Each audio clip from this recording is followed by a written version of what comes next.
Ada banyak pertanyaan yang masuk di komentar maupun di inbox saya, mungkin puluhan ribu. Sulit bagi saya untuk menjawab satu persatu pertanyaan dari para pejuang buah hati. Walaupun saya berkeinginan untuk menjawab satu persatu, sulit bagi saya. Ada yang bertanya pasca kuret bagaimana, habis operasi luar rahim, terkena kista endometriosis, terkena miom, adenomiosis, kemudian juga pertanyaan suaminya spermanya asteno, oligo, terato, kemudian LDR dan lain sebagainya. Banyak sekali ragam-ragam pertanyaan yang masuk ke dalam inbox maupun di kolom komentar saya.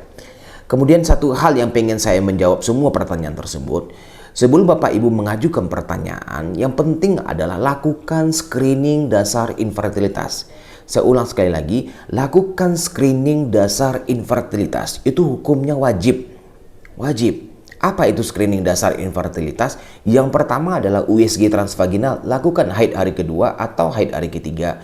Yang kedua adalah pemeriksaan HSG. HSG itu pemeriksaan ronsen, yang hasilnya berupa film ronsen.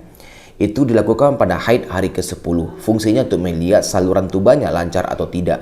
Ketiga, lakukan analisa sperma untuk menilai jumlah dan kualitas spermanya. Dari USG transvaginal kita dapat informasi mengenai keadaan rahim dan indung telurnya.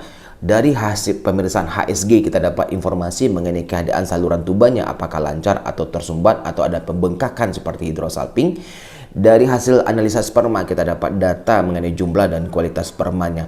Setelah Bapak Ibu melakukan 3 pemeriksaan ini, barulah ajukan pertanyaan kepada saya. Sampaikan apa hasil USG transvaginal Anda, sampaikan apa hasil HSG Anda, sampaikan apa hasil pemeriksaan analisa sperma Anda. Karena 3 pemeriksaan dasar ini adalah pemeriksaan sifatnya wajib, walaupun ada pemeriksaan tambahan setelah ini.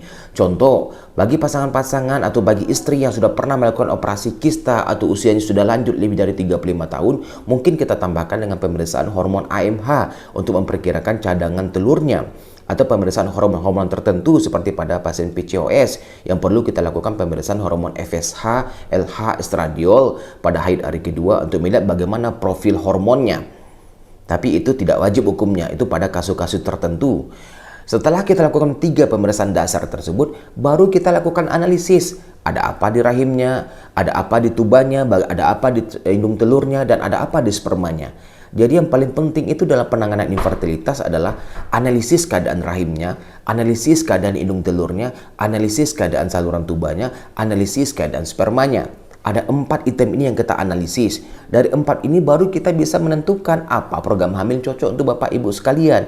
Dan program hamil dimanapun di seluruh dunia itu sama. Yang pertama program hamil cycle tracking, hubungan suami istri terjadwal. Yang kedua inseminasi. Ketiga adalah bayi tabung. Ketiga program hamil ini